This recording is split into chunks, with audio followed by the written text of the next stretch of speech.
धोने वाली बहू। शादी के पहले से ही विभा को कपड़े धोने का बड़ा शौक था। कभी नल के नीचे तो कभी तालाब के पास। अरे मेरी नीली वाली लुंगी नहीं दिख रही है। विभा की अम्मा, कहाँ रखी है लुंगी? अरे वो तो विभा ने परसों ही धोकर रखी थी आपकी अलमारी में, देखो वहीं होगी। वो ना मैंने आज धो दी, मुझे लगा कि गंदी हो गई होगी।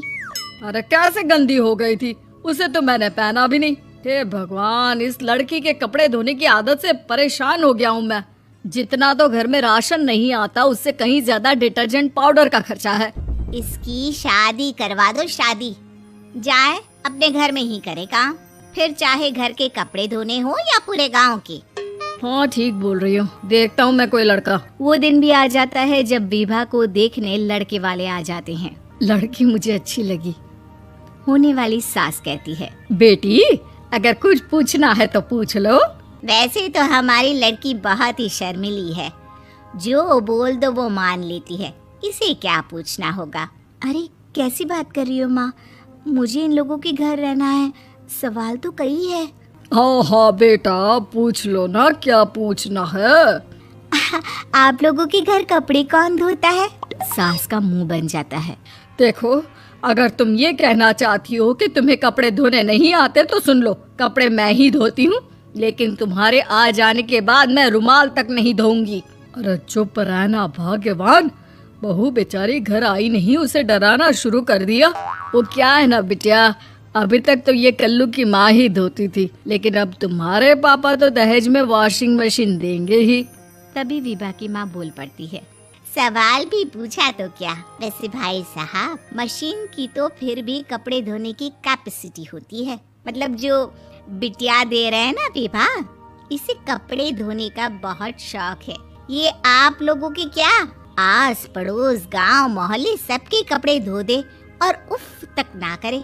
बाहर देखा नहीं आपने कितने कपड़े सूख रहे हैं, सब हमारी बिटिया ने ही तो धोए हैं। बस भी करो ना माँ, शर्म आ रही इतनी तारीफ सुनकर। और तो और एक दाग निकाल कर दिखाओ तो मान जाऊँ। हाँ अच्छा, माफ करना बेटा, मैंने गलत समझा। हमें तो रिश्ता बहुत पसंद है। और ऐसे जुड़ जाता है रिश्ता कपड़े धोने का शौक रखने वाली विभा का। उसकी शादी हो जाती है कोयला फैक्ट्री में काम करने वाले कल्लू के साथ। शादी के बाद अचानक विभा चिल्लाती हुई सास के पास आती है, सासू माँ, अरे सासू माँ कहाँ है आप? ये तो धोखा है, धोखा दिया आप लोगों ने मुझे। इसे ससुर के चक्कर के बारे में पता चल गया। अरे तो उसमें तुझे क्यों धोखा मिला है? अरे नल में पानी नहीं आता, कपड़े कैसे कब धुलेंगे? अच्छा, तू पानी नहीं आ रहा उसकी बात कर रही है। तो आपने क्या सोचा? कुछ नहीं। अच्छा, तेरी माँ ने कहा था कि कपड़े धोने का शौक है, तुझे याद आया मुझे। शौक बोलकर कपड़े धोने वाले मेरे जुनून को कम ना आके सासू माँ, कपड़ा धोना मेरा गुरूर है। तभी पति भी वहाँ आ जाता है। अभी मैंने इसे सनी देओल की फिल्म दिखाई है, उसी के डायलॉग मार रही है माँ। अच्छा सुन, साफ साफ बता रही हूँ, पानी सुबह 4 से 6 और शाम को 10 से 12 आता है, समझी? विभा टाइमिंग सुनकर हैरान हो जाती है। ये क्या भूतों का मोहल्ला है? सुबह 4 बजे उठकर कौन कपड़े धोता है? 4 बजे टंकी में पानी जाता है, फिर सारा दिन धोना ना, किसने मना किया? अरे कैसे बात कर रही हैं? 200 लीटर की टंकी में कितने कपड़े धो लूंगी मैं? सुबह ही उठ जाऊंगी मैं। अब क्या था, विभा सुबह 4 से लेकर रात के 12 बजे तक कपड़े ही धोती रहती। एक रोज सास पड़ोस से निकलकर कहीं जा रही होती है कि साथ वाली कहती है, हाँ कल्लू की माँ, जरा ये बताओ कि 2 साड़ी है, 2 ब्लाउज और एक पेटीकोट और एक नाड़े वाला लंबा कच्छा। हाँ तो? अरे तो क्या, कितना लोगी धुलाई ये बताओ। धोबन दिख रहे हैं हम क्या? हमारे पति सरकारी नौकरी से अभी रिटायर हुए हैं और बेटा सुपरवाइजर है कोयला फैक्ट्री में। धोबन समझ रखा है हमें। हाय रे कल्लू की अम्मा, माफ कर दो, वो तो मोहल्ले में यही सब बता रहे थे कि तुमने बहू को कपड़ा धुलवाने के काम में लगा दिया है। सास को पड़ोसन की बात सुनकर गुस्सा आ जाता है। वो घर पहुंचती है जहां घर के बाहर ही इतने सारे कपड़े सूख रहे होते हैं जितने कि किसी धोबन के घर पर। अरे ओ कल्लू की दुल्हन, बाहर निकल। माँ जी यहीं आ जाओ, बाथरूम में चादर धो रहे हैं हम। अरे अभी हम धोते हैं, तुमको बाहर निकलो।